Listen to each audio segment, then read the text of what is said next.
Irmãos, livro de Neemias, capítulo 2.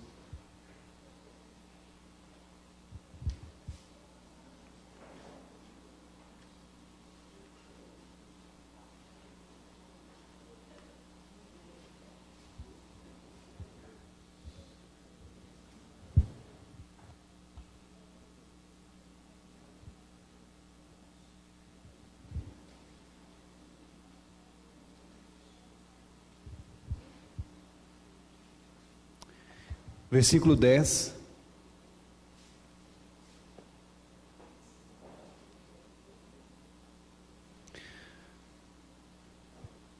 Disto ficaram sabendo Sambalate, o Horonita, e Tobias, o servo Amonita, e muito lhes desagradou que alguém viesse a procurar o bem dos filhos de Israel. Muito lhes desagradou que alguém viesse procurar o bem dos filhos de Israel. Também vamos para, marca aí Neemias, Daniel.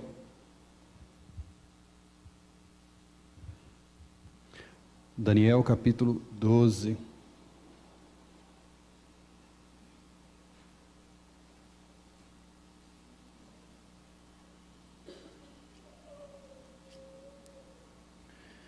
Nesse tempo se levantará Miguel, o grande príncipe, o defensor dos filhos do teu povo, e haverá tempo de angústia, qual nunca houve desde que houve nação até aquele tempo, mas naquele tempo será salvo o teu povo, todo aquele que for achado inscrito no livro.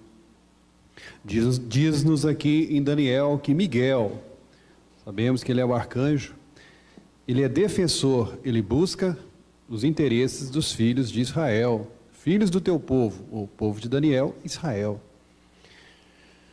Esse conflito aqui também é descrito em Apocalipse 12. Apocalipse 12.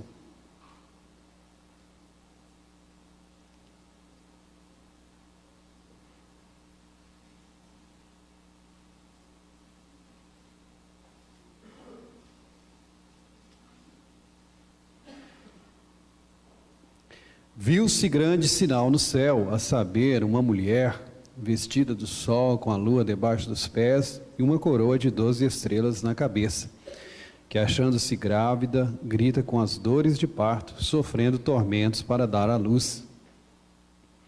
Viu-se também outro sinal no céu, e eis um dragão grande, vermelho, com 7 cabeças, 10 chifres, e nas cabeças 7 diademas. Versículo 7. Houve peleja no céu, Miguel e os seus anjos pelejaram contra o dragão, também pelejaram o dragão e seus anjos. Todavia não prevaleceram, nem mais se achou no céu lugar deles. Foi expulso o grande dragão, a antiga serpente, que se chama Diabo e Satanás, o sedutor de todo mundo. Sim, foi atirado para a terra, com ele e com ele os seus anjos.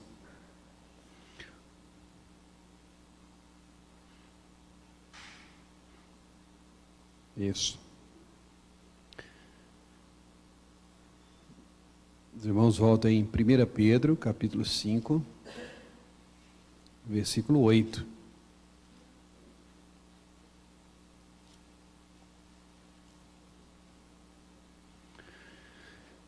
Sede sóbrios e vigilantes, o diabo, vosso adversário, anda em derredor como leão que ruge, procurando alguém para devorar.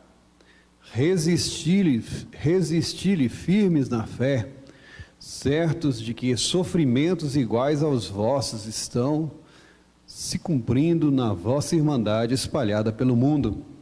Ora, o Deus de toda graça, que em Cristo vos chamou à sua eterna glória, depois de terdes sofrido por um pouco, Ele mesmo vos há de aperfeiçoar, firmar, fortificar e fundamentar.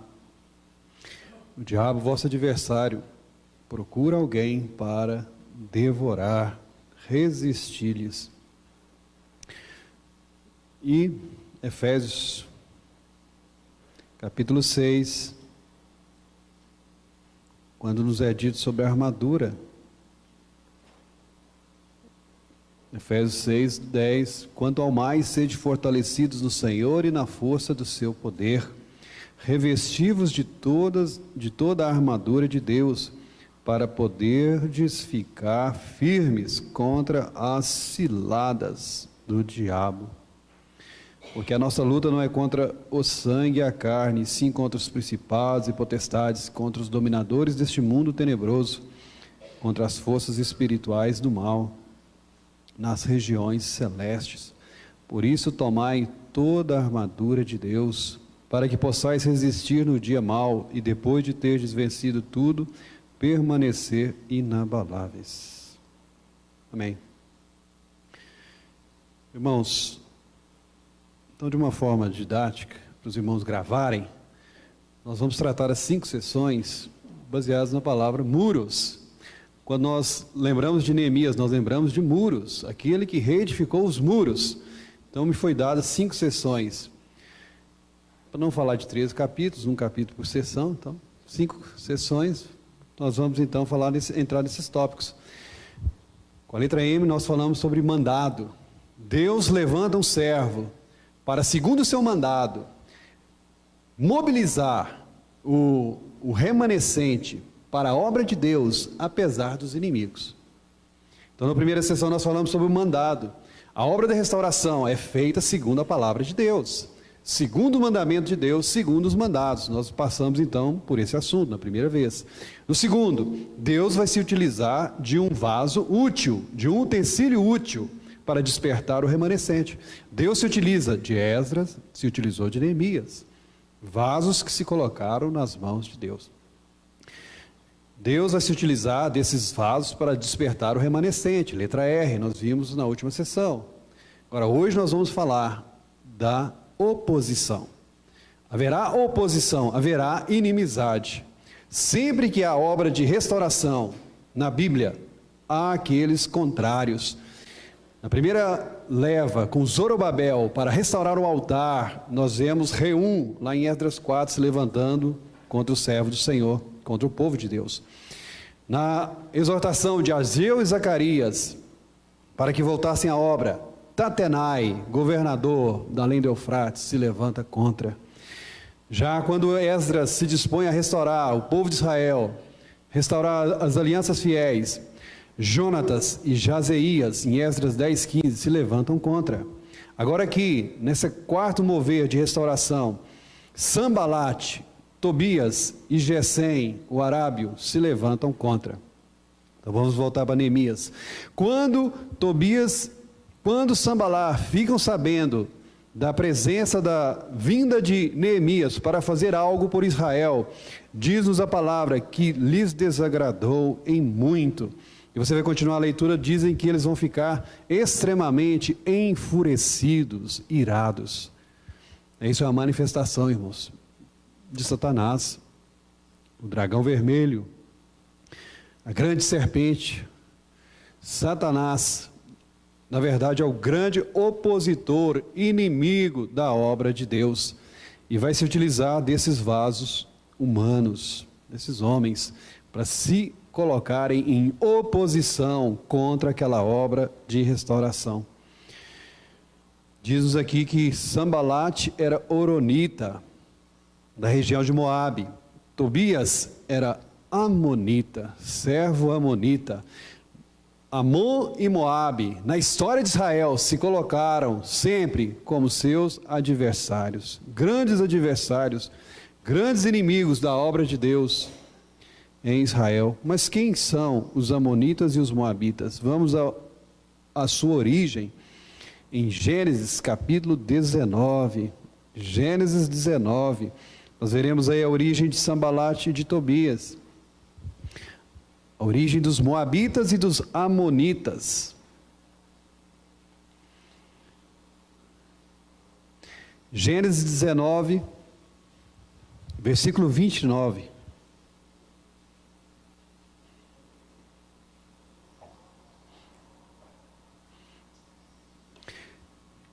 Ao tempo que destruía as cidades da campina, lembrou-se Deus de Abraão e tirou a Ló do meio das ruínas, quando subverteu as cidades em que Ló habitara. Pela intercessão de um parente, Ló é retirado das ruínas. Ló foi salvo por causa da intercessão. Abraão intercedeu por ele. E Ló teve, irmãos, essa grande experiência de sair de um contexto de subversão, de ruínas. Ló é alguém que participou de uma grande libertação.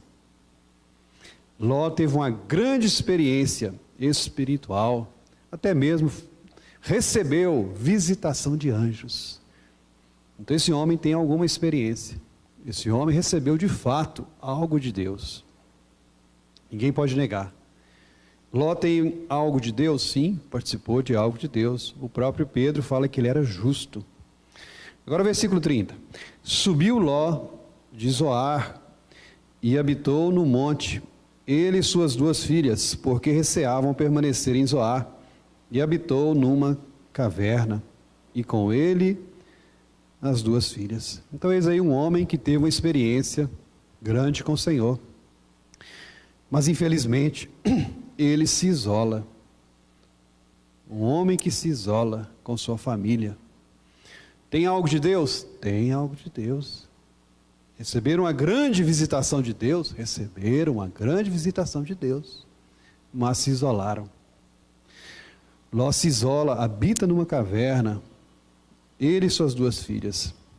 E nós vamos ver o perigo, as consequências do isolamento. Versículo 31. Então a primogênita disse à mais moça: nosso pai está velho, e não há homem na terra que venha unir-se conosco, segundo o costume de toda a terra. Vem, façamo-lo beber vinho, deitemo-nos com ele e conservemos a descendência de nosso pai. Naquela noite, pois, deram a beber vinho a seu pai, e entrando a primogênita se deitou com ele, sem que ele o notasse, nem quando ela se deitou, nem quando se levantou. No dia seguinte disse a primogênita à mais nova: deitei-me ontem à noite com meu pai, demos-lhe a beber vinho também esta noite. Entra, deita-te com ele, para que preservemos a descendência de nosso pai. De novo, pois, deram aquela noite a beber vinho a seu pai, e entrando a mais nova se deitou com ele, sem que ele o notasse, nem quando ela se deitou, nem quando se levantou. E assim as 2 filhas de Ló conceberam do próprio pai. A primogênita deu à luz um filho e lhe chamou Moabe.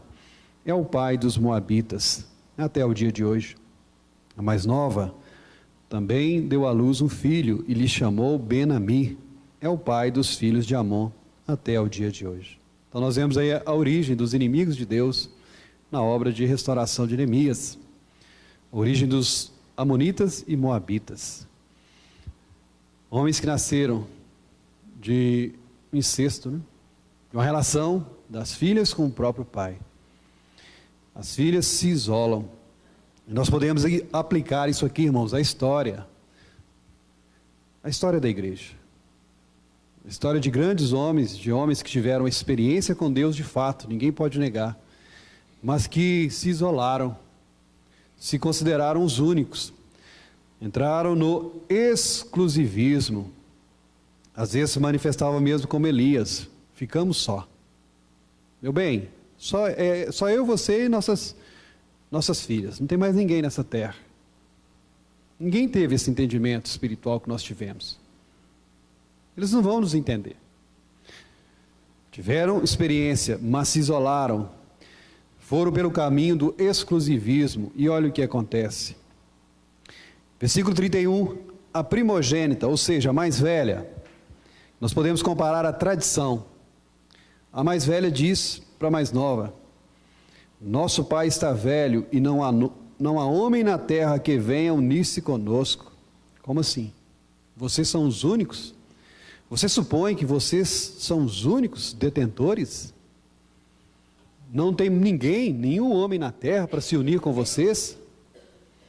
Ninguém mais na face da terra participa das bênçãos do Senhor como vocês?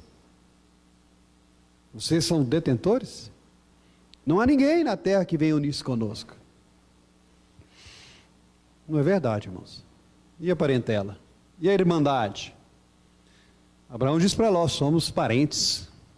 Algumas versões podem dizer, somos irmãos. E a parentela? Onde está? A família de Abraão. Mas a mais velha diz, não tem ninguém. Não tem ninguém que venha unir-se conosco, segundo a tradição, segundo o costume. Então eis aí a voz da tradição. E o que a tradição quer fazer? Final do versículo 32. Conservemos a descendência do nosso pai. Nosso pai não pode perder o seu nome. Nosso pai tem que ter a sua descendência conservada. A história do nosso pai tem que perpetuar. Aquele depósito do nosso pai tem que continuar. Mas João Batista diz, irmãos, convém que ele cresça, que eu diminua. Temos que conservar algum nome a não ser o nome de Cristo? O nome do nosso pai, carnal, natural, tem que ser mantido? Ou o nome daquele grande servo de Deus tem que ser mantido?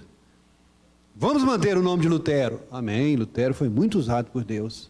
Mas isso quer dizer que tenhamos que ser luteranos? Vamos manter o nome de Calvino, grande servo de Deus. Mas isso quer dizer que tenhamos que ser calvinistas? Vamos manter o nome de Wesley, então nós temos que ser wesleyanos? Mas eles foram grandes homens de Deus. A Bíblia diz, honrai homens como esse. Vamos honrar. Mas o nome a ser mantido é o nome de Jesus. Não o nome de Lutero, luterano, Wesley, wesleyano. E o que a mais velha faz? Então dá vinho naquela noite. Não só ela, a irmã também. Versículo 33, naquela noite. Então, obras feitas às trevas, não na luz. Naquela noite, pois deram a beber vinho a seu pai. O pai não está totalmente consciente. O pai está dopado. Porque se fosse em perfeito juízo, o pai não faria aquilo. Irmãos, o que os luteranos têm feito hoje? O que os wesleyanos têm feito hoje? Lutero, em perfeito juízo, não faria. Wesley, em perfeito juízo, condenaria. Naquela noite deram a beber vinho a seu pai, e entrando a primogênita se deitou com ele. E então vai gerar uma criança. A mais velha vai ficar grávida. Versículo 34. No dia seguinte, disse a primogênita à mais nova. Eis aí o peso da tradição, eis aí o discurso da autoridade. Sou mais velho que você, tenho mais anos que você, então submeta, vamos manter o nosso plano. Disse a tradição, disse a primogênita, mais velha, a mais nova: deitei-me ontem à noite com meu pai, demos-lhe a beber vinho também essa noite. Entra, deita-te com ele, para que preservemos a descendência de nosso pai. De novo, versículo 35. Não trouxe nas suas consciências nenhum constrangimento, o que ela tinha feito na noite anterior, não trouxe constrangimento, nem para mais velha, nem para mais nova. E de novo, fazem a mesma coisa. Embebedam o pai, a mais nova se deita com ele. Assim, 36, as duas filhas de Ló conceberam do próprio pai. E eis aí o fruto, então, irmãos, do isolamento, do exclusivismo. E vai gerar inimigos da obra de Deus. Amon e Moabe vão ser pedras no caminho de Israel. Vão ser pedras, oposição ao próprio mover de Deus. E isso que acontece na história. O mover atual tem como seu inimigo o mover de ontem. Deus trouxe grandes verdades na reforma, mas o que Deus ia trazer pós-reforma, o que Deus trouxe, por exemplo, com os anabatistas, os reformadores se opuseram. Muitos irmãos anabatistas, aqueles que pregavam pelo batismo pela fé, não batismo infantil, foram mortos, foram perseguidos. Aquele que é velho persegue o novo, o que é carnal persegue o espiritual. Essa é a história. Então, voltando lá para Neemias.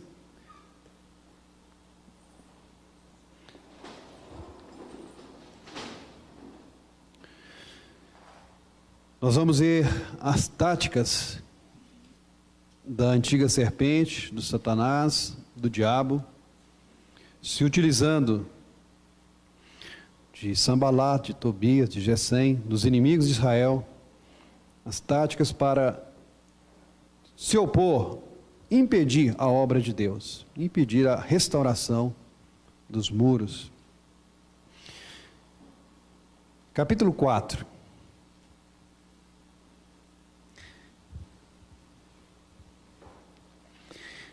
Tendo Sambalat ouvido que edificávamos o muro, ardeu em ira. Olha a manifestação diabólica. E se indignou muito. A palavra de Deus fala, irmãos, irai-vos e não pequeis, não deis lugar ao diabo. Se indignou muito e escarneceu dos judeus. Não tem jeito. Se os muros estão caídos, os judeus são escarnecidos, são zombados.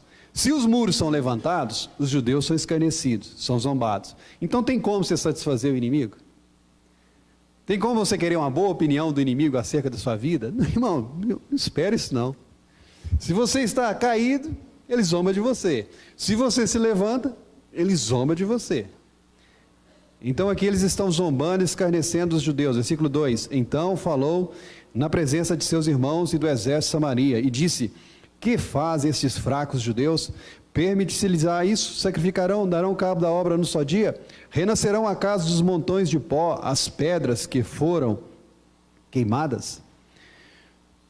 Estava com ele Tobias, o amonita, e disse: ainda que edifiquem, vindo uma raposa, derribará o seu muro de pedra. É mesmo? Uma raposa vai derrubar o muro? Então por que você está preocupado? Deixa a raposa derrubar o muro. Na verdade é zombaria, escárnio. Essa é a primeira arma, o primeiro método. Escárnio. Versículo 4. Qual a nossa resposta, irmão, ao escárnio, ao desprezo, à zombaria das pessoas? Quando as pessoas escarnecem da nossa fé, quando você, por amor a Cristo, sofre afronta, qual é a sua arma? Versículo 4. Oração. Ouve ao nosso Deus, pois estamos sendo desprezados. Cai o seu opróbrio sobre a cabeça deles, e faze que sejam despojo numa terra de cativeiro. Não lhes encubra a iniquidade, e não se risque diante de ti o seu pecado, pois te provocaram a ira na presença dos que edificavam. Então a nossa resposta ao desprezo, à zombaria das pessoas, é oração. Amém? A mim pertence a vingança, diz o Senhor. Nós não vamos pedir vingança, né? Porque Jesus disse para nós orarmos pelos inimigos. Nessa época aqui eles pediam, mas agora na nova aliança, nós não vamos pedir vingança, mas nós vamos pedir que o Senhor fortaleça as nossas mãos para a obra, para que o Senhor nos mantenha firmes, e que o Senhor abençoe essas pessoas, né, dando arrependimento para que elas sejam livres do cativeiro do diabo. Versículo 6. Assim edificamos o muro, e todo o muro se fechou até a metade de sua altura. Então a metade significa, irmãos, agora não há volta. Agora é tudo ou nada. Você chegou até a metade, agora você acaba. Não pode desistir não. Você começou a fazer aquela casa sua lá, demorou 3 anos, ó, que você estava num ano e meio, viu? Um desânimo, mas não tem como. Tem que acabar. Chegou na metade, num ponto crucial. E é interessante, o povo tinha ânimo para trabalhar. Então, se o povo tinha ânimo, qual é a estratégia do inimigo? Desanimá-lo. Não lhe ignoramos os ardis. Não lhe ignoramos a Satanás os seus pensamentos. O seu plano. Satanás quer nos desanimar. Desanimar.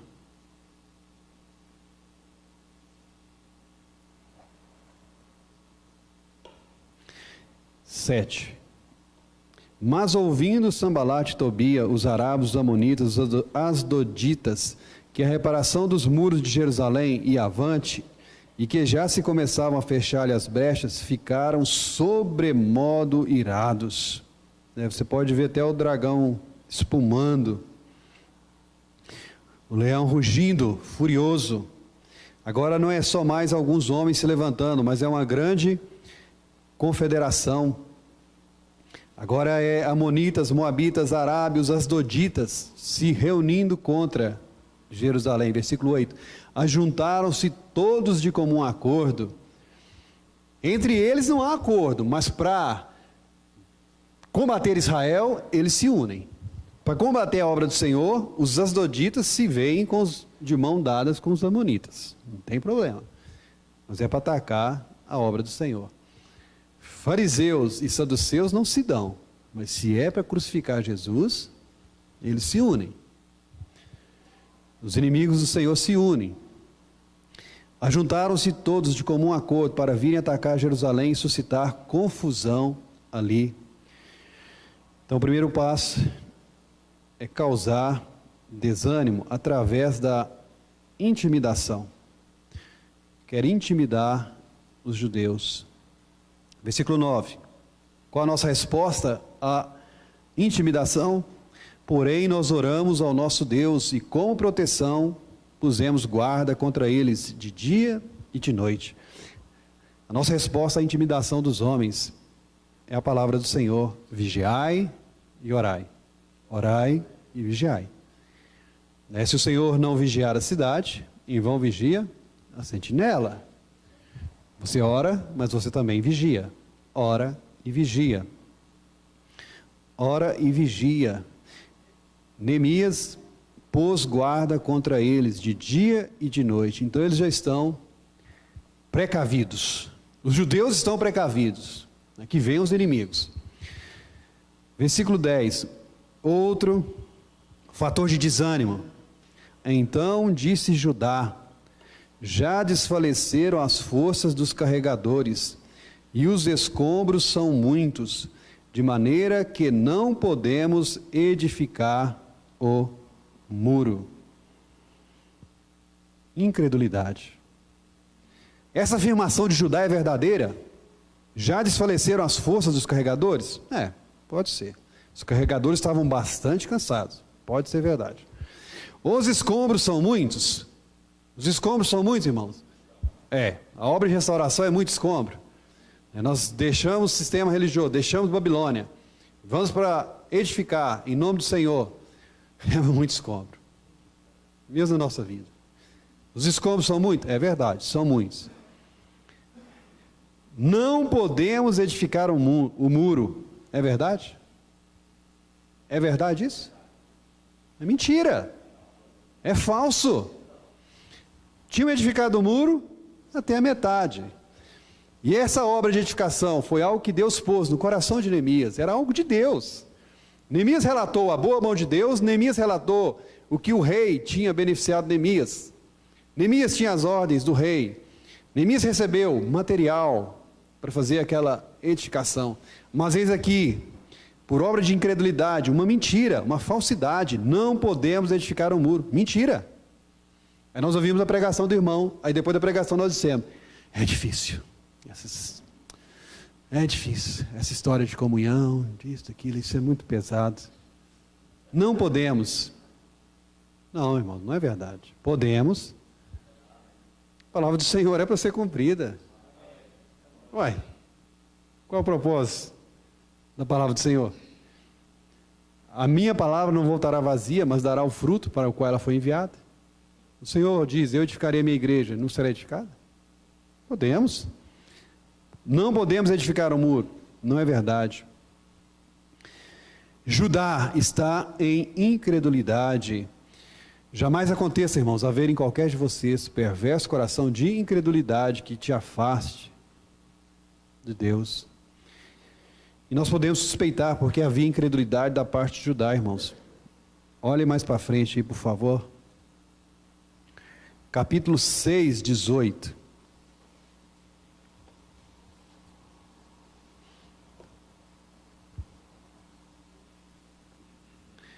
Pois muitos em Judá lhe eram ajuramentados com Tobias. Muitos em Judá estavam comprometidos, irmãos, com Tobias, o inimigo. Muitos em Judá lhe eram ajuramentados, porque era genro de Secanias, filho de Ará, e seu filho Joanã se casara com a filha de Mesulão, filho de Berequias. Também das suas boas ações falavam na minha presença, e as minhas palavras lhe levavam a ele. Tobias escrevia cartas para me atemorizar. Olha aí, então nós suspeitamos. Por que Judá está tão incrédulo? Judá está comprometido com o inimigo. Judá está comprometido com o inimigo.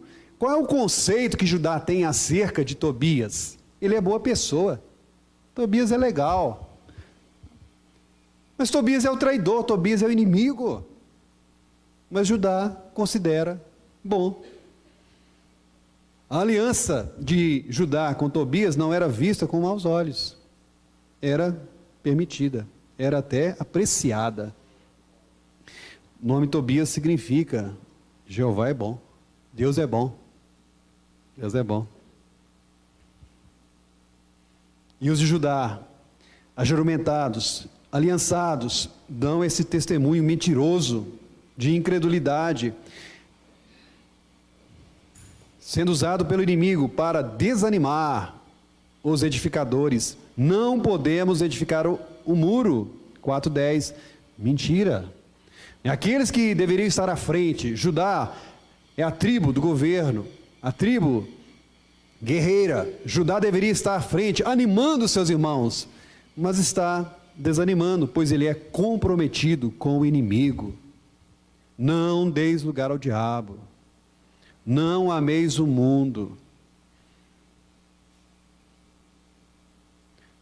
Nada disponhais para a carne. Mas Judá está comprometido e Judá mente. Versículo 11, agora de 4:11. Então, para nos desanimar, nós temos a intimidação, nós temos a incredulidade e também temos inquietação. Versículo 11. Disseram, porém, os nossos inimigos: não saberão disso, nem verão, até que entremos no meio deles e os matemos. Assim faremos cessar a obra. Irmãos, não brinca com o inimigo não, irmãos. Não brinca. Quando o Senhor diz que não se deve ter julgos desiguais, é para não ter julgo desigual.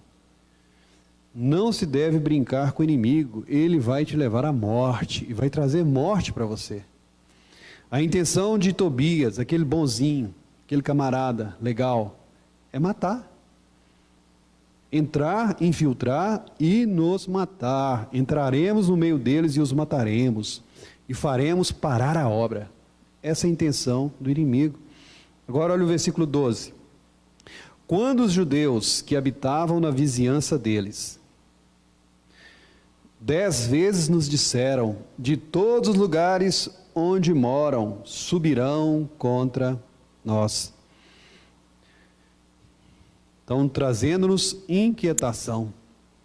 A intimidação, a incredulidade e também a inquietação vai nos levar a desanimar, quer nos levar a desanimar. 10 vezes essas pessoas vêm trazer esse relatório negativo. Há pessoas que só nos trazem más notícias. Agora, essas pessoas estão envolvidas na obra? Essas pessoas estão ombreadas conosco? Estão trabalhando? Não, elas não trabalham. Diz que elas moram perto do inimigo. Elas são próximas do inimigo, não envolvidas na obra. E vem dar palpite. Palpite negativo. Os irmãos já estavam armados. Os irmãos, os judeus já estavam vigilantes. Mas 10 vezes vem essa inquietação. 10 vezes trazendo perturbação aos judeus. Eles trazem más notícias. Eles são também vizinhos do mundo, próximos do mundo. Não estão envolvidos na obra. Versículo 13. Então pus o povo por famílias nos lugares baixos e abertos, e por detrás do muro, com as suas espadas, as suas lanças e os seus arcos. 14. Inspecionei Dispus-me, disse aos nobres, aos magistrados e ao resto do povo: não os temais, lembrai-vos do Senhor, grande e temível, e pelejai pelos vossos irmãos, pelos vossos filhos, vossas filhas, vossa mulher e vossa casa. Qual a nossa arma, irmão, contra o desânimo? Quando o desânimo bater a sua porta, qual a sua resposta? Você tem que olhar para o lado correto. Anteriormente, Judá disse que havia muitos escombros. Mas, Judá, olha para o que já foi feito. Olha para a metade do muro que já está pronto. Isso não te incentiva? Judá, ou irmãos judeus, olhem para Deus. Lembrai-vos de Deus. Lembrai-vos de Deus. Olhe para Deus. Qual é o problema? Por que nós às vezes ficamos deprimidos, desanimados? Para quem nós estamos olhando? Para nós mesmos. Aqui, Neemias alguma vez fala para as pessoas, ao lutarem, olharem para si mesmas? Não. Fala, olharem para Deus. Fala, olharem pelos irmãos. Fala, olharem pelos filhos, pela sua casa. Mas e olhar para si? Se eu não olhar para mim, quem vai olhar para mim? Você quer sair do desânimo? Quer sair da depressão? Tira o olho de você, olha para Deus, olha para os seus irmãos, olha para a sua casa, olha para o seu filho. Você quer receber ajuda? Faça isso. Lute por Deus, lute pelos seus irmãos. Lutar por Deus?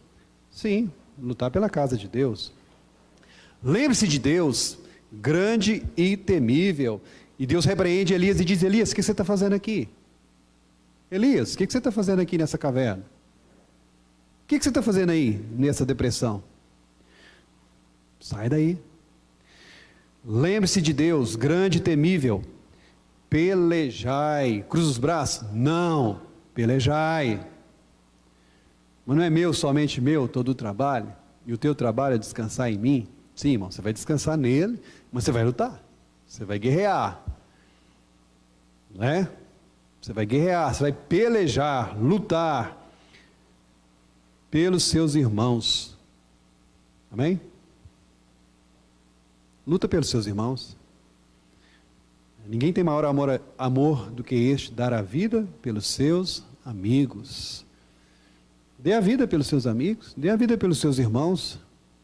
Pedro, tu me amas? Amo, Senhor. Então vai cuidar do meu rebanho, vai cuidar, apacenta as minhas ovelhas, vai cuidar dos meus irmãos.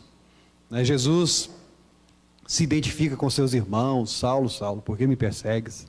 Jesus se identifica com seu irmão. Vai ajudar seu irmão, você vai estar ajudando Jesus. Amém? Jesus vai reconhecer aquela ajuda como sendo para ele mesmo. Jesus vai reconhecer aquele copo d'água sendo para ele mesmo. Lutai, pelejai pelos vossos irmãos. Não seja egoísta. Não seja egoísta. Eu vou me matar. Não faça isso.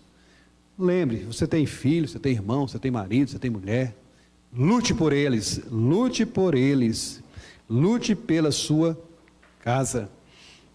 Os inimigos querem, irmãos, que você entre em pânico. Mas você não vai entrar em pânico. Você vai orar. Os inimigos querem que você fique parado, aterrorizado, assustado. Você não vai ficar parado. Você vai entrar em ação. Você vai pelejar, vai lutar, arregaçar as mangas. Fazer o que tem que ser feito. Tem que lavar roupa? Então vamos lavar a roupa. Tem que arrumar a cozinha? Tem, Júlio? Vou arrumar a cozinha, vamos lavar os pratos. Você vai deitar? Vai render? Não, tem que lavar as fraldas, tem que lavar a roupa, tem que pelejar, a vida continua. Pelejai. Não entre em desânimo, não entre em pânico, não fique paralisado. Ore e também vigie, também peleje. Aqui em nenhum momento, irmãos, como já disse, tem uma palavra para nós olharmos para nós mesmos. Não tem. Não tem. Fala olhar para o Senhor e fala também cuidar dos interesses dos irmãos, dos filhos, das casas, das filhas, da mulher, das propriedades da casa. E o que vai acontecer se você tiver essa atitude? Versículo 15. E sucedeu o que, ouvindo os nossos inimigos, que já o sabíamos, e que Deus tinha frustrado o desígnio deles. Deus vai frustrar o desígnio do diabo na sua vida. Se ele quer te ver desanimado, ele vai frustrar se você tomar essas atitudes. O inimigo vai então, momentaneamente, se retirar. Deus tinha frustrado o desígnio dele. Voltamos todos nós ao muro, cada um a sua obra, né? A palavra de Deus diz: resistiu o diabo e ele fugirá. Ele fugirá de vós. Humilhai-vos diante de Deus, mas resistiu o diabo. Versículo 16.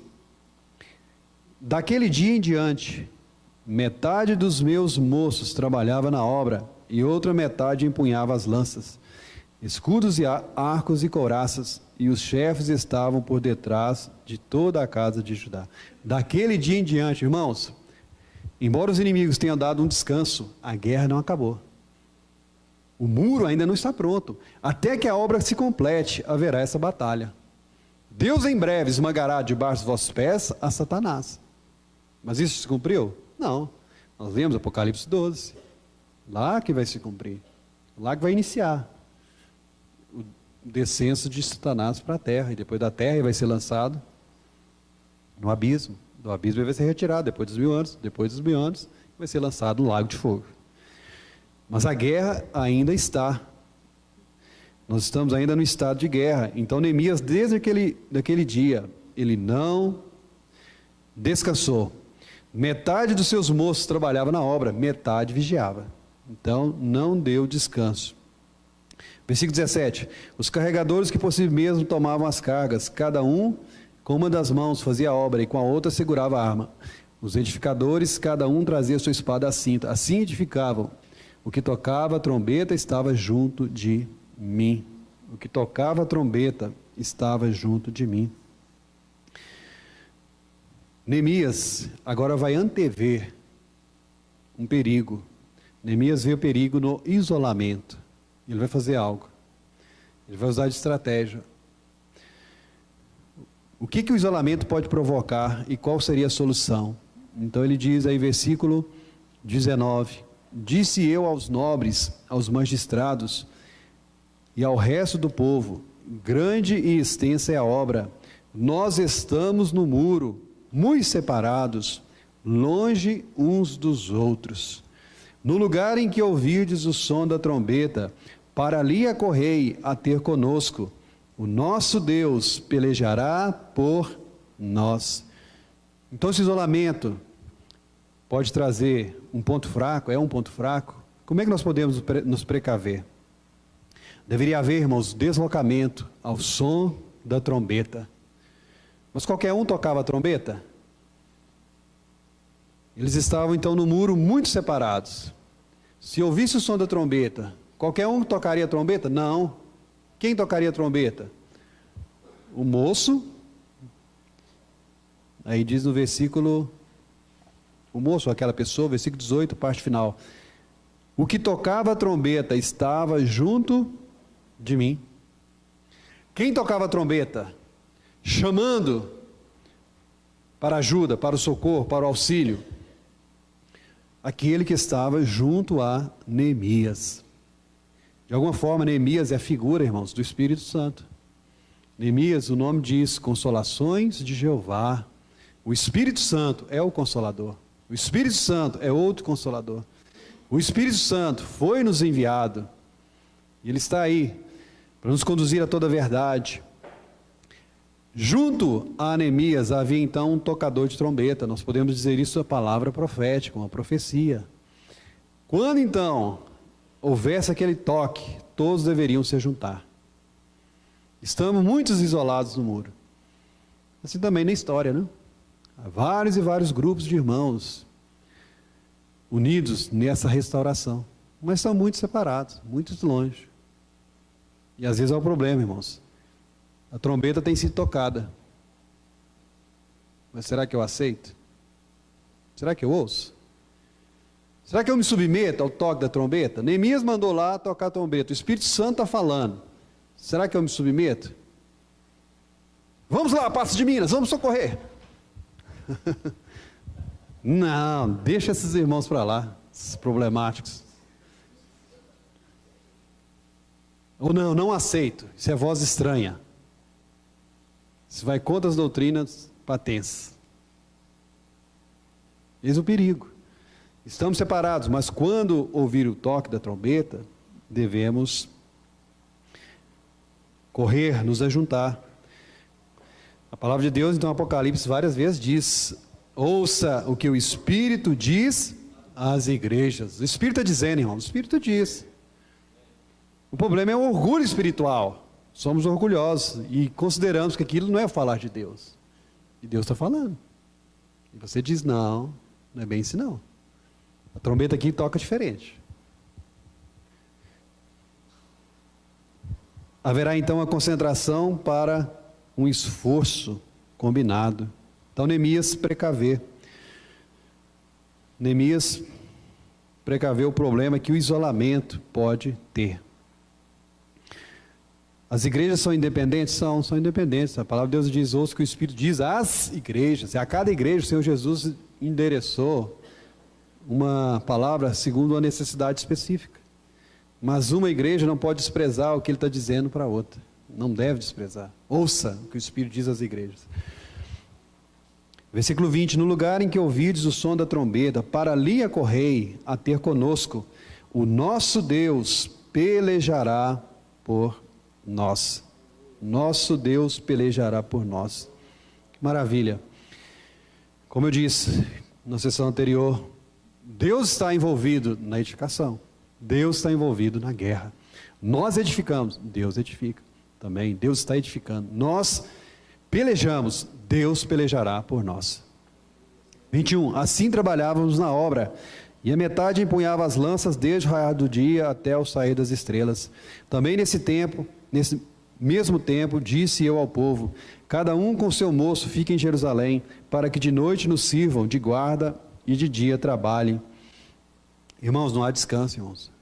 Essa obra de restauração não tem descanso. Vida de igreja não tem descanso. Deixa eu tirar as férias. Não tem isso não. Irmãos, cansei, estou cansado. Já trabalhei de dia. Agora de noite arrumo outra pessoa para me substituir. Versículo 23. Nem eu, nem meus irmãos, nem meus moços, nem os homens da guarda que me seguiam, largávamos as nossas vestes. Cada um se deitava com as armas à sua direita. Ainda não é tempo de descanso. Ainda não é chegado o tempo de descanso. Resta um descanso para o povo de Deus, diz Hebreus. Resta. Ainda não é chegado. Ainda nós estaremos aqui envolvidos em uma grande obra. Outra estratégia do inimigo é o engano. Passa aí para o capítulo 6. Depois nós voltamos no 5. No capítulo 4, Satanás ataca o povo, quer levar o desânimo para o povo. No capítulo 6, Satanás quer atacar aqueles que estão à frente do povo. Vai querer atacar Neemias. Tendo ouvido Sambalate, Tobias, Gesem, o Arábio, o resto dos nossos inimigos, que eu tinha edificado o muro, e que nele já não havia brecha nenhuma, ainda que até este tempo não tinha posto as portas nos portais, Sambalate, Gesem mandaram dizer-me: vem, encontremo-nos nas aldeias, no vale de Ono. Porém, intentavam fazer-me mal. Enviei-lhes mensageiros a dizer: estou fazendo grande obra, de modo que não poderei descer. Por que cessaria a obra, enquanto eu a deixasse e fosse ter convosco? 4 vezes me enviaram o mesmo pedido. Eu, porém, lhes dei sempre a mesma resposta: não. Então Sambalate me enviou pela 5ª vez o seu moço, o qual trazia na mão uma carta aberta, do teor seguinte: entre as gentes se ouviu Sempre quando alguém quer difamar vocês, fala: ouvi dizer, meu irmão, me falaram. Quem? Me falaram. Entre a gente se ouviu, e Gessem diz que tu e os judeus intentais revoltar-vos. Por isso reedificas o muro. E segundo se diz, queres ser o rei deles. Olha a acusação sobre o líder, sobre aquele que estava à frente. Satanás espalhando rumores sobre um líder piedoso. 7. Puseste profetas para falarem a teu respeito em Jerusalém, dizendo: este é rei em Judá. Ora, o rei Artaxerxes, ouvirá isso. Segundo essas palavras, vem, pois, agora e consultemos juntamente. Eis aí a trama, a armadilha, o ardil do inimigo, com convites e propostas dissimuladas. Neemias percebeu, no final do versículo 2, a intenção maligna, intentavam fazer-me mal. Eles queriam que Neemias se distraísse e que Neemias viesse ao vale de On. Vamos parafrasear aí, muito. Neemias, vem descansar, vem aqui no vale de On, vem tomar um refresco, você está muito cansado, está trabalhando demais. Mas a intenção por trás era maligna. Intentavam fazer mal ao servo de Deus. Satanás então vai espalhar rumores, vai dizer notícias contra a reputação de Neemias. Neemias, você está buscando posição, você está à frente desse povo, porque você quer ser presbítero, você quer mandar, você quer liderar. Não só, você quer ser rei, e ainda você tem os seus apoiadores, você tem contratado alguns profetas, que estão profetizando para você. E eles então estão difamando, dizendo que Neemias é um rebelde contra o imperador persa. Vem, consultemos junto. Neemias está envolvido, irmão, em obra, mas eles querem conversar, eles querem parlamentar. Querem falar, mas não é hora de falar. Neemias, naquele momento, está envolvido em ação. Estou envolvido em grande obra. Por 4 vezes ele dá a mesma resposta: não. Já na 5ª vez, o convite é público. E olha, um tiro no pé que esse Sanbalat está dando. Ele manda uma carta aberta. E ele está dizendo que está sabendo de notícias de rebelião.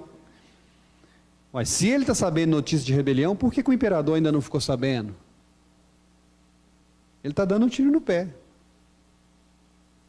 Eu vou falar, o imperador vai ficar sabendo, mas por que já não está sabendo? Então você é colaborador?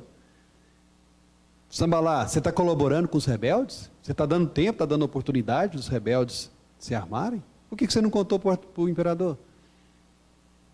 O inimigo se confunde nas suas próprias estratégias. O inimigo mostra a sua loucura, a sua ignorância. Versículo 8. Mandei dizer-lhe, de tudo que dizes, coisa nenhuma sucedeu. Tu, do teu coração é que o inventas. Então tem hora para ficar calado, mas tem hora também para falar. E Neemias resolve falar. Neemias resolve pôr claro aquele assunto, para que também o povo não ficasse intimidado. O povo judeu poderia ficar intimidado pensando em estar se aliando a um rebelde. Versículo 9, porque todos eles procuravam atemorizar-nos, dizendo, as suas mãos largarão a obra e não se efetuará. Agora, pois, ó Deus, fortalece as minhas mãos. Então aí, os convites, as propostas vieram do exterior. Mas agora há convite, a proposta, irmãos, que vem de dentro da nossa casa. Dentro de Israel, dentro dos próprios judeus agora, dentro daquilo que poderia ser considerado amizade, vai vir uma proposta indecorosa. Versículo 10. Tendo eu ido à casa de Semaías, filho de Delaías, filho de Metabel, que estava encerrado, disse ele: vamos juntamente à casa de Deus, ao meio do templo, fechemos as portas do templo, porque virão matar-te. Aliás, de noite virão matar-te. Olha aí um amigo querendo nos preservar a vida. Olha um amigo querendo que sejamos salvos, não é? Semaías. E ele tinha alguma reputação no meio do povo de Israel. Ele era reconhecido, certamente reconhecido como servo de Deus, Semaías. E diz que Neemias foi à casa dele. De alguma forma aceitou o convite. De alguma forma foi procurar esse Semaías. Será que Semaías tem uma mensagem de Deus, tem uma palavra de Deus para me dar? E eis a palavra de Deus: vão te matar. Essa noite vão te matar, virão te matar essa noite. E como que Neemias responde? Versículo 11: porém eu disse, homem como eu fugiria, e quem há como eu que entre no templo para que viva? De maneira nenhuma entrarei. Não. Versículo 12: então percebi que não era Deus quem o enviara. Então, se não era Deus que estava enviando aquele profeta, quem estava enviando aquele profeta? Da parte de quem ele estava falando? Tal profecia falou ele contra mim, porque Tobias e Sambalate o subornaram. Essa aí machuca mais, né? Pessoa que se diz servo de Deus, sendo subornada para nos trazer uma pretensa palavra de Deus, para que venhamos a ter a nossa reputação, né, difamada, manchada. Vamos entrar na casa de Deus. Como? Neemias não era sacerdote. Neemias não poderia entrar na casa de Deus. Uzia, o rei, entrou na casa de Deus, ficou leproso, né? Não era legítimo, ele iria contra a lei entrar na casa de Deus, entrar ao meio do templo. Ele poderia chegar no átrio, mas no templo, no meio do templo, não poderia. Fechar as portas do templo, não poderia. Então, com isso, ele mancharia a sua reputação e ele faria algo contrário à lei de Deus. Eis aí, quer atingir aqueles que estão à frente. Atingindo os que estão à frente, atinge o povo. Atingindo os cabeças, atinge o corpo. Porque virão matar-te, de noite virão matar-te. Irmãos, e o que estava por trás daquela profecia? Avareza. Assim como no passado, os moabitas haviam contratado, assalariado um profeta para maldizer Israel. Balaão, profeta de Deus, foi contratado e Balaão recebeu aquele dinheiro para fazer aquela obra. Eis aqui agora Semaías no mesmo caminho de Balaão. E quantos hoje têm andado nesse caminho? Judas fala sobre isso. Aqueles profetas hoje que profetizam por avareza, por cobiça, caíram no caminho de Balaão, na avareza de Balaão. Sendo subornado, aqueles profetas profetizam falam contra Neemias. Versículo 13: para isto subornaram, para me atemorizar, para que eu assim viesse a proceder e a pecar. Querem colocar aquele líder em má fama, jogar a sua fama na lama, para que tivesse motivo de me infamar e me vituperassem. Versículo 14: lembra-te, meu Deus, de Tobias e de Sambalate, no tocante a essas suas obras, e também da profetisa Noadia, e dos mais profetas que procuraram atemorizar-me. Isso é muito grave. Homens e mulheres que se dizem de Deus, mas conduzidos pela cobiça, fazendo a obra do dragão, fazendo a obra do diabo. E Neemias os entrega a Deus Semaías, Noadia e mais profetas. Arreda Satanás. Então como é que você vai resistir ao engano? Apegue-se com firmeza à obra que você está fazendo, às suas prioridades. A prioridade de Neemias era edificar o muro, então ele não vai sair dali. Ele não vai para o Vale de Ono. Ele sendo convidado 4, 5 vezes, né? Os inimigos foram tão insistentes como Dalila, e Sansão rendeu. Mas Neemias não vai se render. Seja firme na sua prioridade. E também você vai orar.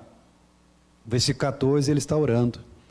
Nós vamos resistir, sendo firmes e também orando. Resistir ao inimigo, sendo firmes nas nossas prioridades, firme na convicção, firme na palavra de Deus. Eu não sou sacerdote, então eu não posso entrar no templo. Não vou entrar. Então essa profecia sua é falsa. Essa profecia sua, essa palavra sua é contra a Escritura. Não adianta, eu tenho uma nova revelação. Não venha com essa história. Está contra a Escritura. Então você não está profetizando da parte de Deus. E mais tarde você vai descobrir que era um suborno. Era um suborno da parte dos inimigos. Fique firme nas prioridades, firme na oração. Agora outra estratégia, irmãos, no capítulo 5. Então o inimigo quer alcançar o povo, capítulo 4, quer alcançar o líder no capítulo 5, e agora, no capítulo 6, e agora no capítulo 5, um outro método, um ardil, um plano do inimigo é divisão. Divisão. Agora os inimigos não são os de fora, não é Sambalá, Tobias, Gesem. Os inimigos são os próprios irmãos. Capítulo 5. Foi grande o clamor do povo e de suas mulheres contra os judeus, seus irmãos. Porque havia os que diziam: somos muitos, nós, nossos filhos, nossas filhas, que se nos dê trigo para que comamos e vivamos. Também houve os que diziam: as nossas terras, nossas vinhas, as nossas casas hipotecamos para tomarmos trigo nessa fome. Houve ainda os que diziam: tomamos dinheiro emprestado até para o tributo do rei, sobre as nossas terras e as nossas vinhas. No entanto, nós somos da mesma carne como eles, e nossos filhos são tão bons como os deles. E eis que sujeitamos nossos filhos e nossas filhas para serem escravos. Algumas de nossas filhas já estão reduzidas à escravidão. Então, Satanás fez o estrago, irmãos. Olha o versículo 5. No entanto, nós somos da mesma carne como eles. Agora já não, a palavra não é nós. O pronome usado não é nós. O pronome usado é nós e eles. Nós e eles. As nossas orações na reunião, por exemplo, não deveria ser: Senhor, abençoa os irmãos, os filhos dos meus irmãos. Abençoa os nossos filhos. Abençoa aqui, Senhor, os nossos adolescentes. Ah, Senhor, abençoa os adolescentes, filhos dos meus irmãos, estão envolvidos em problemas. Tem esse coração de pai, de mãe. Abençoa nossos filhos. Então houve a divisão. Abençoa, nossos filhos são tão bons como os filhos deles. Houve divisão entre o povo de Deus. E o inimigo é interno. Assim como lá na igreja, no princípio, irmãos, quando houve reclamação, as viúvas dos helenistas estavam sendo esquecidas. Então foi criado 2 grupos de viúvas: a viúva dos judeus, viúva dos helenistas, sendo que antes era apenas viúvas. Criou-se esse problema, criou-se essa divisão, mas há solução, houve solução. Então se levantaram aqueles 7 para distribuírem, para servirem às mesas. Vamos ver aqui qual foi a solução. Versículo 5. No entanto, nós somos da mesma carne como eles, nossos filhos são tão bons como os deles, e eis que sujeitamos nossos filhos e nossas filhas para serem escravos. Algumas de nossas filhas já estão reduzidas à escravidão. Não está em nosso poder evitá-lo, pois os nossos campos e as nossas vinhas já são de outros. Ouvindo eu, pois, o seu clamor e essas palavras, muito me aborreci. Mas a Bíblia fala que a gente tem que ser paciente, tem que ser manso, mas fala também: irai-vos e não pequeis. Pode irar? Pode. Neemias não está irado para si mesmo. Neemias está irado com a atitude dos nobres, dos grandes, dos aproveitadores dos próprios irmãos. Versículo 7, depois de ter considerado comigo mesmo, repreendi os nobres e magistrados. Às vezes até aqueles grandes que poderiam aconselhar Neemias estão envolvidos nisso. Então Neemias tem que considerar consigo mesmo, sozinho. Depois de ter considerado comigo mesmo, repreendi os nobres e magistrados e lhes disse: sois usurários, cada um para com seu irmão, e convoquei contra eles um grande ajuntamento. E agora, vamos terminar a obra primeiro, para depois tratar desse assunto? Vamos resolver um problema de cada vez? Neemias tocou no problema. E se os nobres e magistrados ficassem ofendidinhos e fossem embora?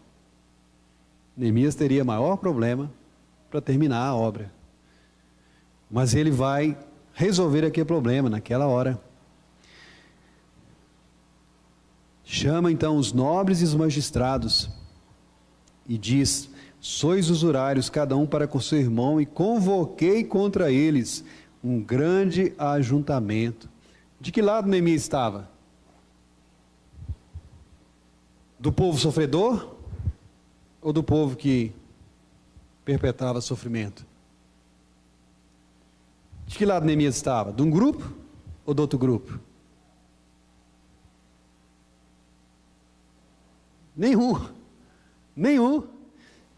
Nem do pobre, nem do rico. E ele não está compactuado com os grandes, com os poderosos. E vai convocar contra os poderosos um grande ajuntamento. Mas se eu fizer isso, eu vou perder a amizade. O irmão é influente. Se eu falar isso, o irmão influente vai me abandonar. E aí? Se eu repreender os nobres e magistrados, pode ser que as ofertas diminuam. Vou repreender? Mas os dízimos, as ofertas são grandes, são volumosas. E agora? A obra de Neemias era uma obra de Deus, ele está sujeito a Deus, não a partidarismo. Contra eles, um grande ajuntamento, e fez então uma repreensão pública. Era um pecado público também, né? Não era uma situação privada, particular, era público. 8, disse-lhes: nós resgatamos os judeus, nossos irmãos, que foram vendidos às gentes, segundo nossas posses, e vós outras vezes negociareis vossos irmãos para que sejam vendidos a nós? Então se calaram. Mas vamos falar o quê? Então se calaram e não acharam o que responder. Disse mais: não é bom o que fazeis. Porventura não devíeis andar no temor de nosso Deus, por causa do opróbrio dos gentios, os nossos inimigos? E essa atitude de divisão no meio do povo de Deus traz vergonha, traz opróbrio. Os gentios zombam de nós. Lá em Gálatas, Paulo diz: cuidado, que vocês não sejam devorados. Cuidado que não sejam devorados uns aos outros. Isso é vergonha. Em Corinto diz: o só existir dissensão entre vocês já é vergonha.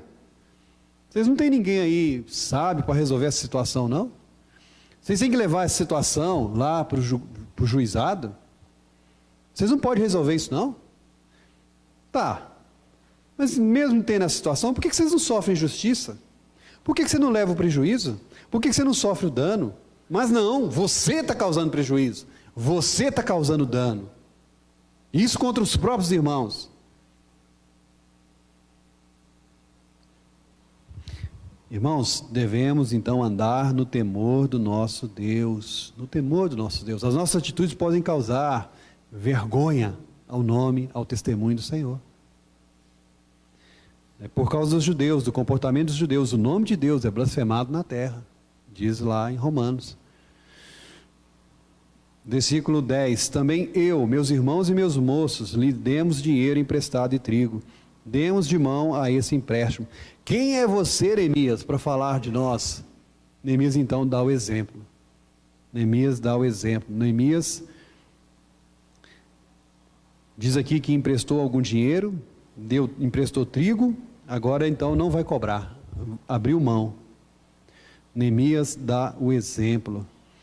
Neemias, como Jesus, nós podemos dizer: assim como eu fiz, fazei vós. Nós temos o exemplo do Senhor. Se Jesus lava os pés, se Jesus ama os irmãos, por que nós seríamos diferentes? Por que Jesus lava os pés e eu não posso lavar o pé do irmão? Por que Jesus perdoa e eu não posso perdoar, não deveria perdoar? E Neemias dá o exemplo. Então Neemias é esse exemplo. Versículo 11: restituí-lhes hoje, vos peço, as suas terras, suas vinhas, seus olivais, suas casas, como também o centésimo do dinheiro, do trigo, do vinho, do azeite que exigiste dele. Então eles emprestaram dinheiro e exigiam juros. Os judeus poderiam cobrar juros dos gentios, mas os judeus não poderiam cobrar juros, ser usurários com seus próprios irmãos. E também havia aquele ano do jubileu. Lá no ano do jubileu tinha que perdoar todas as dívidas. No 50º ano tinha que perdoar todas as dívidas. Então, se no ano anterior um irmãozinho seu falava, irmão, me empresta dinheiro, você tinha que saber que o ano que vem você tinha que perdoar. E Deus falou, não feche seu coração, não seja perverso. Abra a mão, sabendo que você vai ter que perdoar. No ano do jubileu haveria perdão geral. E as terras, as dívidas teriam que ser perdoadas, as terras teriam que ser devolvidas. Se alguém era escravo, tem que ser colocado em liberdade.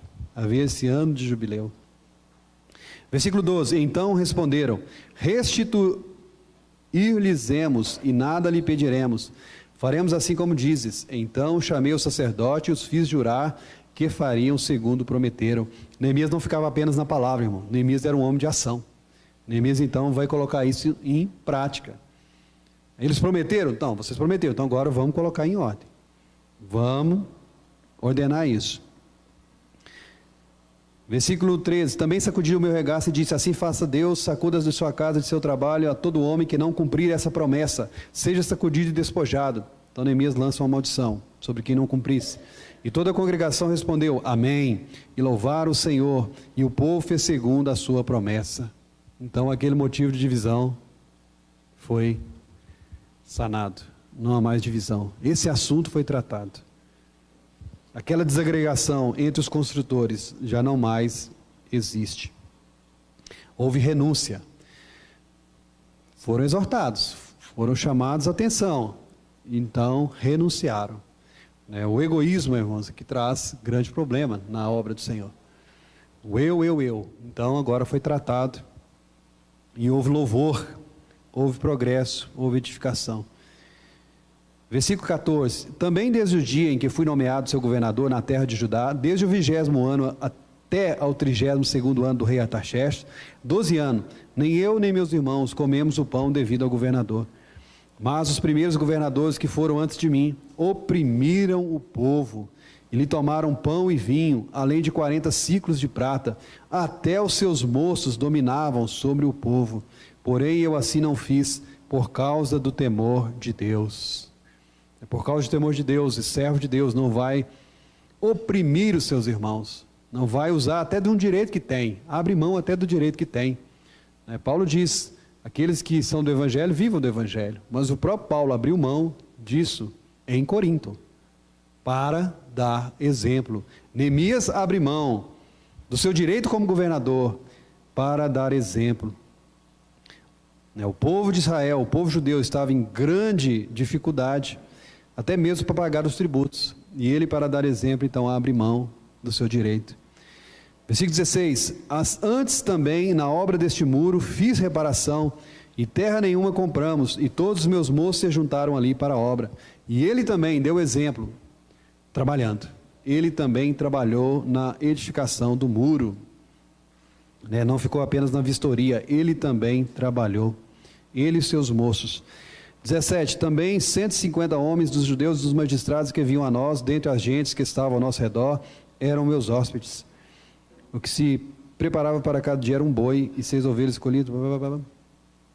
Versículo, parte final do 18. Nem por isso exigiu o pão devido ao governador, porquanto a servidão deste povo era grande. De fato, Neemias era alguém que sabia das consolações, sabia se compadecer. O povo estava em grande sofrimento, ele então se compadece.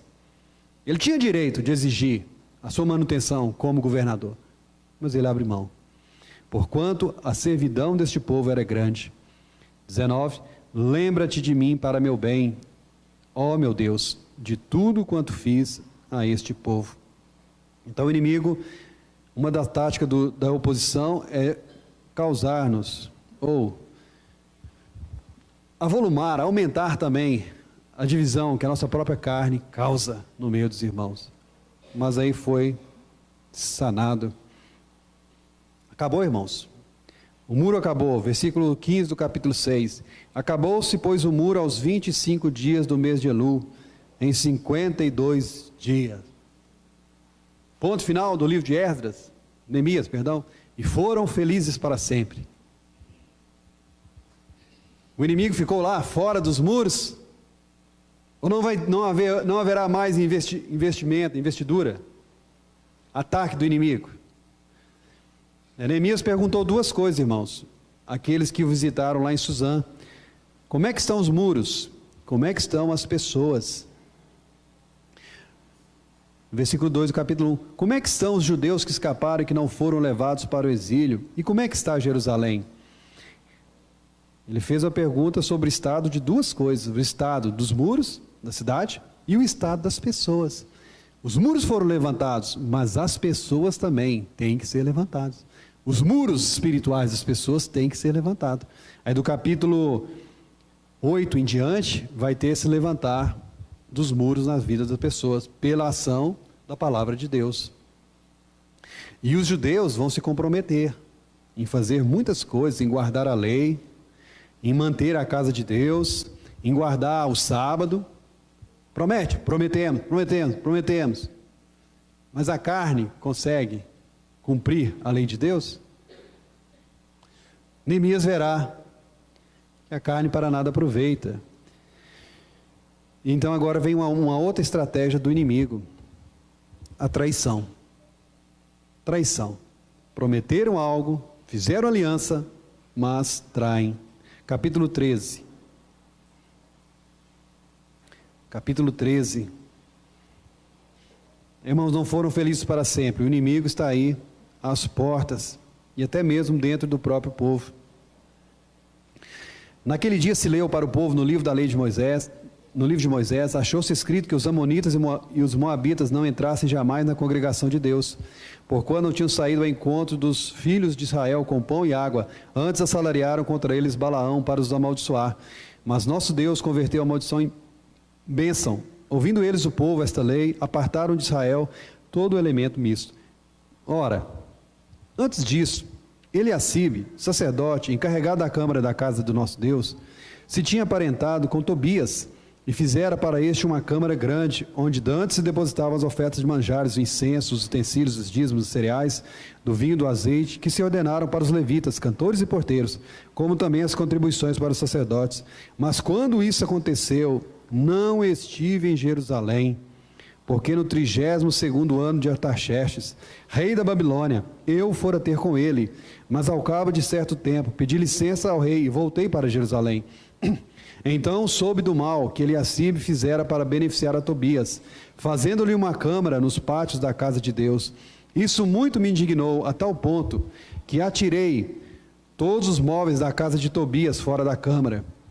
Então ordenei que se purificassem as câmaras e tornei a trazer para ali os utensílios da casa de Deus, com as ofertas de manjares e o incenso. O próprio sumo sacerdote traindo a Deus, traindo o povo, traindo a palavra de Deus. A palavra de Deus diz: os moabitas não podem jamais entrar na congregação de Deus, mas o próprio sumo sacerdote o introduz na casa de Deus, na câmara da casa de Deus, para grande desonra. E disse que quando isso aconteceu, Neemias não estava ali. Aqueles que infelizmente vivem sob vigilância humana, se não for vigiado não funciona, tem que ser vigiado. Assim que Neemias sai, assim que a limitação é tirada, cometem pecados. Eliacibe dá lugar a Tobias na câmara da casa de Deus. Então houve uma grande traição. E o que Neemias faz quando fica sabendo? Então orei ao Senhor, meu Deus. Ele orou? Para expulsar Tobias, ele orou? Não orou, não. Porque é a vontade do Senhor, irmão. Não é questão de orar para saber, conhecer a vontade de Deus. Na câmara da casa de Deus pode ter alguém morando? Naquele lugar que é destinado ao incenso, aos dízimos dos cereais, ao vinho, ao azeite, ofertas para serem dadas para o sustento dos sacerdotes, e até mesmo para o culto a Deus, deve ser ocupada com um habita? Você precisa buscar, pesquisar na palavra de Deus para saber se é a vontade de Deus? Você precisa pesquisar na palavra de Deus que você não pode viver amasiado? Tem um amante, você pode ter um amante? Aí você diz, separa dessa amante. Aí você, deixa eu orar, deixa eu buscar, conhecer a vontade. É assim?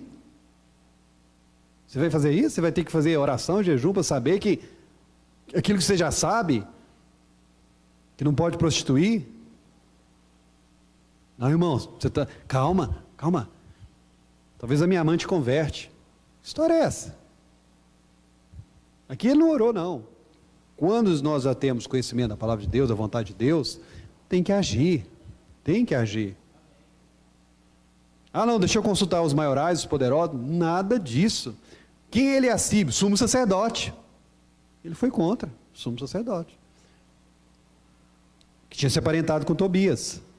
E ele então faz aquela limpeza na casa de Deus. Faz a limpeza na câmara.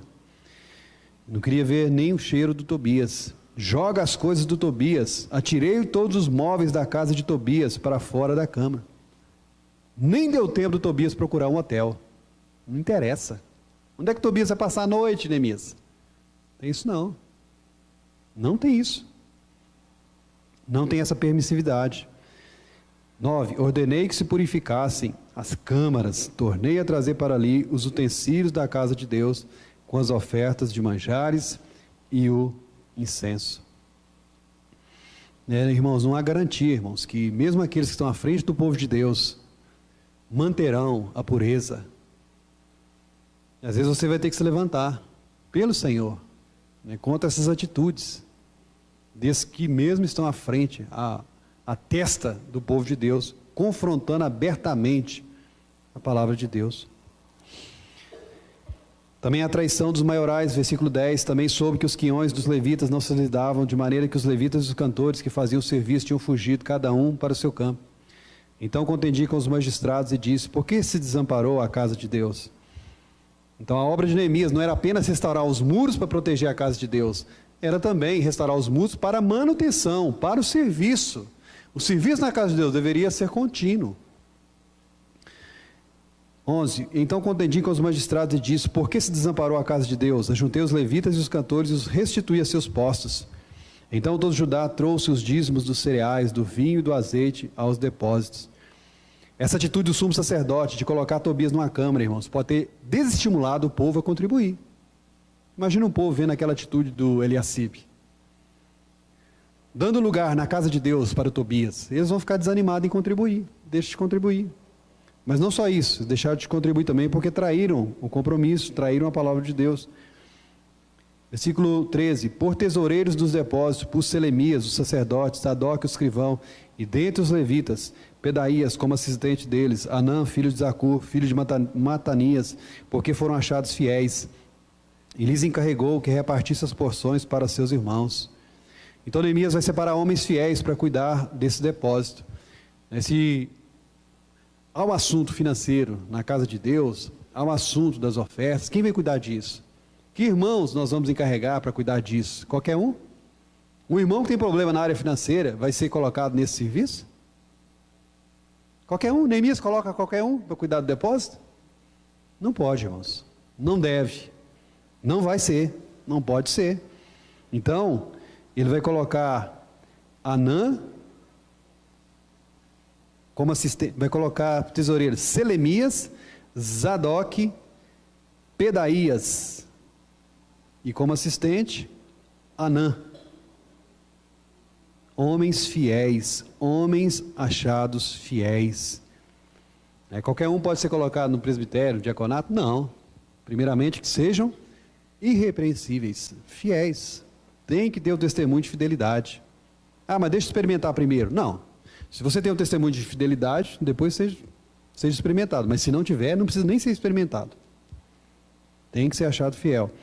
14. Por isso, Deus meu, lembra-te de mim, não apagues as beneficências que eu fiz à casa de meu Deus e para o seu serviço. Então os maiorais, os nobres, os magistrados foram repreendidos. Os magistrados também procederam traiçoeiramente. Agora também a traição da parte do povo, versículo 15. Naqueles dias vi em Judá o que pisavam lagares ao sábado e traziam trigo que carregavam sobre jumentos, como também vinho, uvas e figos e toda sorte de cargas, que traziam a Jerusalém no dia de sábado. E protestei contra eles por venderem mantimentos nesse dia. Também habitava em Jerusalém tírios que traziam peixes e toda sorte de mercadorias, que no sábado vendia aos filhos de Judá em Jerusalém. Contendi com os nobres de Judá e lhes disse: que mal é este que fazeis, profanando o dia de sábado? Acaso não fizeram vossos pais assim, não trouxe o nosso Deus todo este mal sobre nós e sobre essa cidade? E vós ainda trazeis ira maior sobre Israel, profanando os sábados?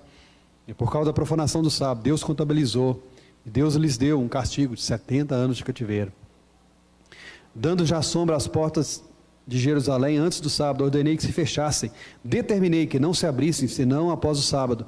Às portas coloquei alguns dos meus moços, para que nenhuma carga entrasse no dia de sábado. Então os negociantes, os vendedores de toda sorte de mercadorias pernoitaram fora de Jerusalém 1 ou 2 vezes. Protestei, pois, contra eles e lhes disse: irmãos, Neemias é alguém que serve a Deus, não serve os homens, ele não está interessado no louvor humano. Protestei, protesta contra todo mundo. Não tem essa história não. Por que passais a noite defronte do muro? Se outra vez os fizerdes, lançarei mão sobre vós. Daí em diante não tornaram a vir no sábado. Também mandei aos levitas que se purificassem e viessem guardar as portas para santificar o dia de sábado. Também disse: Deus meu, lembra-te de mim, perdoa-me segundo a abundância da tua misericórdia. Vi também naqueles dias que judeus haviam casado com mulheres asdoditas, asmonitas e moabitas. Lá no livro de Esdras, eles já tinham feito uma aliança, que não haveria esse tipo de casamento. Aqui em Neemias, eles fazem aliança. Mas olha o que acontece. 24. Seus filhos falavam meio asdodita e não sabiam falar judaico, mas a língua de seu respectivo povo. Se os filhos não falam a língua judaica, como é que eles vão ouvir a leitura da lei? Como é que eles vão ouvir Moisés? Como é que eles vão ter acesso às escrituras se eles não sabem a linguagem da escritura? 25. Contendi com eles e os amaldiçoei, espanquei alguns deles e lhes arranquei os cabelos. Ele é mais sanguíneo que Esdras. Esdras arranca os cabelos dele mesmo. Neemias arranca os cabelos dos outros. Arranquei os cabelos e os conjurei por Deus, dizendo: não dareis mais vossas filhas a seus filhos, e não tomareis mais suas filhas, nem para vossos filhos, nem para vós mesmos. Não pecou nisso Salomão? De novo ele vai usar um recurso histórico. Quando eles não guardaram o sábado, ele lembra da história. Quando aqui eles não estão guardando as uniões ilícitas, ele lembra da história. Dá a entender, irmãos, nós não aprendemos com a história. Nós não aprendemos com a história. Não pecou nisso Salomão, rei de Israel? Todavia, entre muitas nações não havia rei semelhante a ele, e ele era amado do seu Deus, e Deus o constituiu rei sobre todo Israel. Não obstante isso, as mulheres estrangeiras o fizeram cair no pecado. Dar-vos-íamos nós ouvidos para fazermos todo este grande mal, prevaricando contra o nosso Deus, casando com mulheres estrangeiras? Um dos filhos de Joiada, filho do sumo sacerdote, era genro de Sambalate. Olha quem deu exemplo. A própria casa sacerdotal. Era genro de Sambalate, o Horonita. Eles eram aparentados de Tobias, eram aparentados de Sambalate, eram compromissados com os inimigos. Pelo que o afugentei de mim, Joiada, um possível sumo sacerdote, provável futuro sumo sacerdote. Neemias o repreende. Esse aqui é filho daquele Josué, lá de Zacarias 3. Zacarias teve aquela visão, Josué vestido com roupas manchadas. Bisavô desse menino, Joiada. Um dos filhos de Joiada. 29. Lembra-te deles, Deus meu, pois contaminaram o sacerdócio, como também a aliança sacerdotal e levítica. Limpei-os, pois, de toda estrangeirice, e designei o serviço dos sacerdotes e dos levitas, cada um no seu mistério. Satanás então vai usar, irmãos, a traição. Satanás usa o desânimo, o engano, a divisão e também a traição, em oposição à obra de Deus, em oposição à obra de restauração. As palavras do Senhor Jesus sejam seguidas, irmãos, vigiem, orem. O diabo, vosso adversário, anda em derredor, procurando alguém para destruir. Não lhe ignore os desígnios. Nós estamos em tempo de guerra, de batalha. Vigie, ore. Coloque toda a armadura de Deus. Não fique despreparado. Coloque toda a armadura de Deus. O diabo, vosso adversário, quer destruir. O diabo vem como ladrão para matar, roubar e destruir. Mas resista e ele fugirá de vocês. Amém? Em nome de Jesus. Amém.